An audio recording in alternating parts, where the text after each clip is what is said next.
Hello Aries, welcome to your November reading. This is for Aries, Sun, Moon, Rising and Venus. Please make sure you check all your placements to get a clear picture of what's going on for you this month. This is a general reading. It may or may not resonate for all of you. So please take only what resonates and leave the rest behind.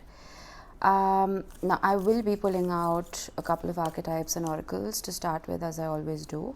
And then we will move on to... so I'm doing it differently this month. Let's see how it goes. So I'm going to be pulling out a couple of cards for your general energy. Then we're going to do love, and then we're going to do career. So let's just try and incorporate everything in one go. So, oh wow, you have two. I'll have to take them. We have the shapeshifter. Oh, sorry about that. And we have the gem. Okay. I want to get you a wisdom of the oracle. Wow, you're getting twos of everything. Yang, that's a very Aries kind of energy. Chaos and conflict. Okay. Don't worry, we'll get to it. Let's get you a moonology. I can't even. Why are you getting twos, Aries? Cards have a lot to say for you. Believe in the impossible and don't let your past hold you back. Alright, let's talk about these before I pull your tarot. So let's start with your archetypes. You have the gem. The gem talks about that inner treasure that we all have. Okay, it talks about what makes us unique, what makes us irreplaceable. So you know how gems are formed, right? Most crystals are formed with the pressure of the earth. That's how they form their facets, and that's how they form their brilliance. So I think in a way this archetype is asking you to understand which hardships have polished you, which hardships have taught you to be who you are, and what are those values that make you unique. So I think it's time to not look at your shadows as something to be afraid of. I think it's a time to look at them as lessons that have made you into the brilliant being you are today. As for the shapeshifter, so when I was reading the book about the shapeshifter, it spoke about the shapeshifter, us, having that love of trickery, of theater, of drama. And you know how we're all very adaptive as people, as human beings, and there can be a little bit of humor in that. You know what I mean? Because we take on different roles depending on the situation that we encounter, and it's about working undercover, but not only for selfish reasons. It's about working undercover for the greater good, and it's important to understand where you are people pleasing. Okay, it's about being authentic, and it's quite similar to the gem if you think about it. I think it talks about sifting through all of the personality traits that you do possess and see which ones make you sparkle and which ones dim your shine. And like I said, in order to be adaptive, sometimes we become people we're not meant to be. So I think it's important to embrace your true self during this month, and it's quite perfect, honestly, because Scorpio, being the deep, dark, mysterious sign that it is very authentic. Scorpio as an energy does not mimic, does not imitate anybody for to be accepted, right? So let's get to your wisdom. This is quite interesting for me because Yang is a very Aries, Mars and Aries kind of energy. But Mars entered Scorpio, I think, on the 30th of October. So you will find that, considering you're a fire sign, right? You do have that drive and motivation and that passion to follow your desires. I think those desires are going to take a slightly dark tone to them this month. Scorpio, like I said, is a very dark sign, and it does not mind delving deep. So you may find yourself being motivated by those shadows that we spoke about, right? And even though it's a beautiful card, it's full of light and fire. I think, so you know, when you look at a flame, you see the bottommost part, which is like this kind of deepish blue. I think this is the feeling I'm getting from this. It's like tapping into yourself, into your deepest desires, to see what is it that you really want in life. Are you living a meaningless life? Are you living a life that is not driven by passion?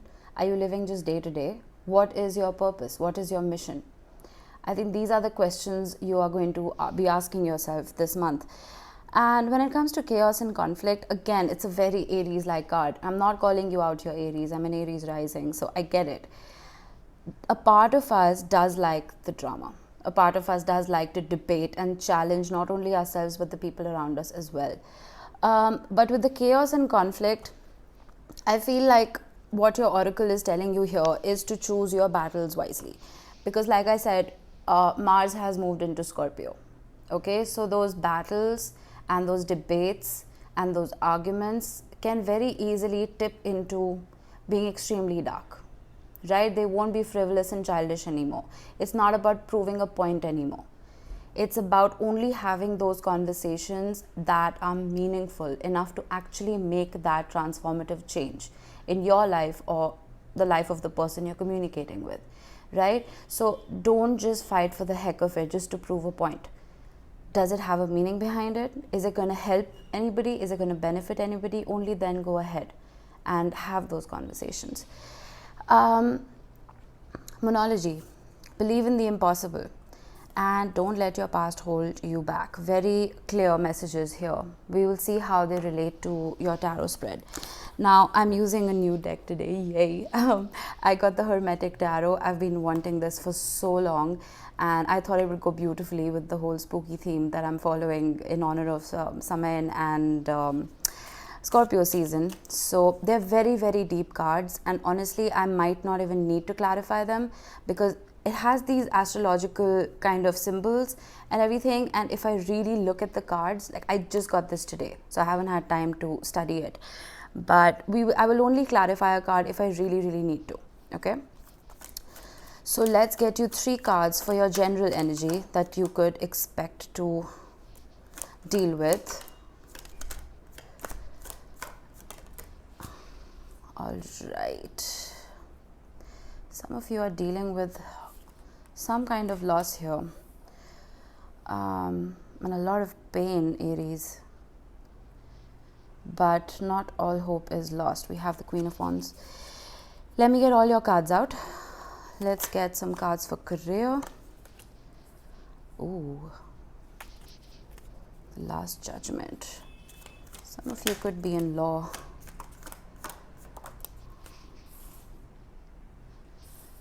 Seven of Wands, Nine of Cups. Beautiful.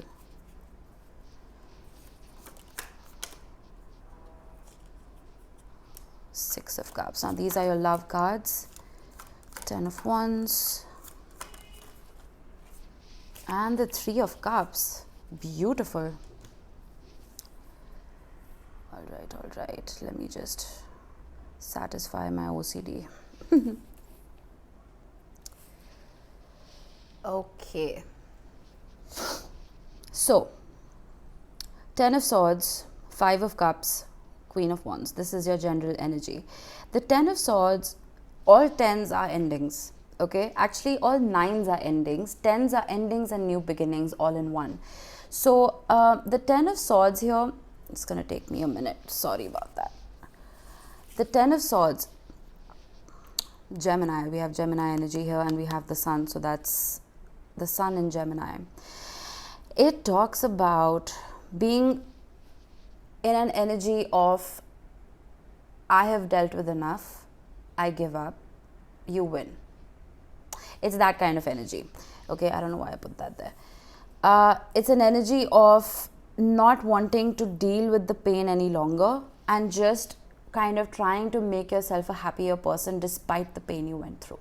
Because in the original Rider-Waite, it depicts a man lying on the ground with 10 swords in his back. Okay, he's clearly dead. But there is the sun that's rising right behind him on the horizon.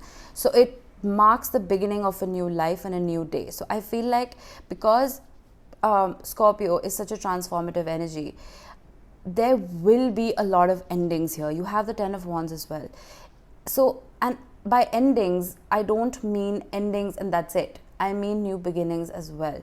Now, I don't know what this is regarding just yet, but I feel like in a certain department of your life, you have had enough, okay? And you're willing to see the sunshine again. You know what I mean?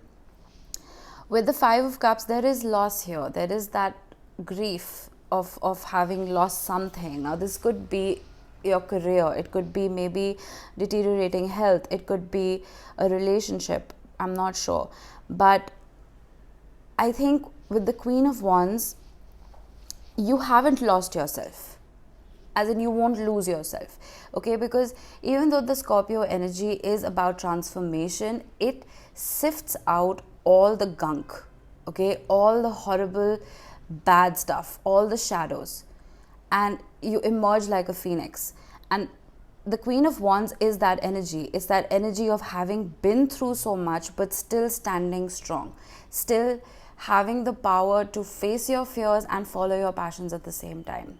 So that's wonderful to see. Let me see if I want to clarify anything here. No, I think I'm good. I'm good with your general. All right. Career, the Last Judgment. There could be something within your work life that could be coming back. Now, maybe this is a long lost passion for something that you used to do. Okay, maybe it's coming back to you and you feel like you want to reinvest in it. It could very well just be another investment opportunity that, you know, may look good at this time. And it's just talking about reinventing that particular part of yourself, that particular part of your career, and doing it better this time. And with the Seven of Wands and the Nine of Cups, I feel like if you stand your ground, okay, so I'm getting this feeling that if you go back to whatever this is, you may be judged for it, okay? And this is in regards to your career. I'm just repeating myself. If you stand your ground and if you don't give up and you don't listen to the naysayers, I think eventually this will be very good for you. It'll be like a wish fulfillment. You'd probably ask yourself, why didn't I do this sooner? Let me clarify the Last Judgment.